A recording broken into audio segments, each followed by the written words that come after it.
টানা কয়েক দিনের তাপপ্রবাহে বিপর্যস্ত হয়ে উঠেছে উত্তরাঞ্চলের জনজীবন। প্রচণ্ড রোদ আর ভ্যাপসা গরমে সবচেয়ে বেশি দুর্ভোগে কৃষক ও শ্রমিকেরা।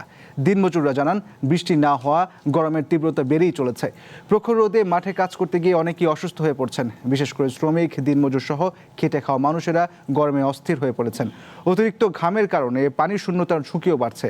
বিভিন্ন হাট বাজার, সড়ক ও জনসমাগম স্থলে মানুষের উপস্থিতি তুলনামূলক কম দেখা গেছে।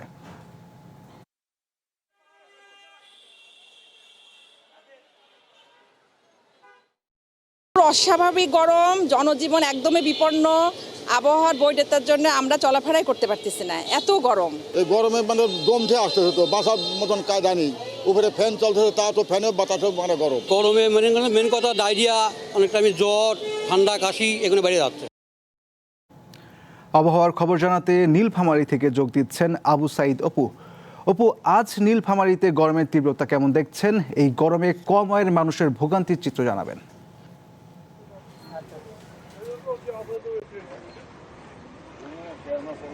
ইশতিয়াক আহমেদ, আপনাকে ধন্যবাদ। আপনার মাধ্যমে আমি দর্শকদেরকে জানাতে চাই যে গেল কদিন ধরে যে চলমান দাহ, এই তাপদাহের কারণে অতিষ্ঠ হয়ে পড়েছে এই জনপদের মানুষজন।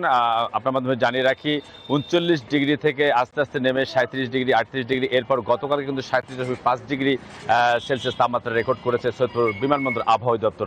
তবে আমরা যতটুকু দেখতে পেরেছি, এই প্রচণ্ড তাপদাহের কারণে খুব একটা প্রয়োজন ছাড়া মানুষজন ঘর থেকে বের হতে পারেনি।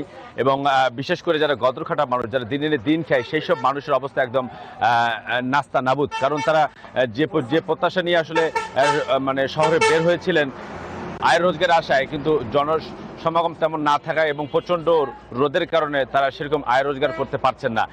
পাশাপাশি একটি বিষয় আপনাদের জানিয়ে রাখি, যারা শ্রমজীবী মানুষ রয়েছেন তারা কিন্তু মাঠঘাটে যারা কৃষিকাজ করেন, তারা কিন্তু কৃষিকাজ করতে গিয়ে কৃষিকাজ না করে খুব স্বল্প সময়ের মধ্যে ক্লান্ত হয়ে তারা বিভিন্ন গাছের ছায়াতলে আশ্রয় নিচ্ছেন।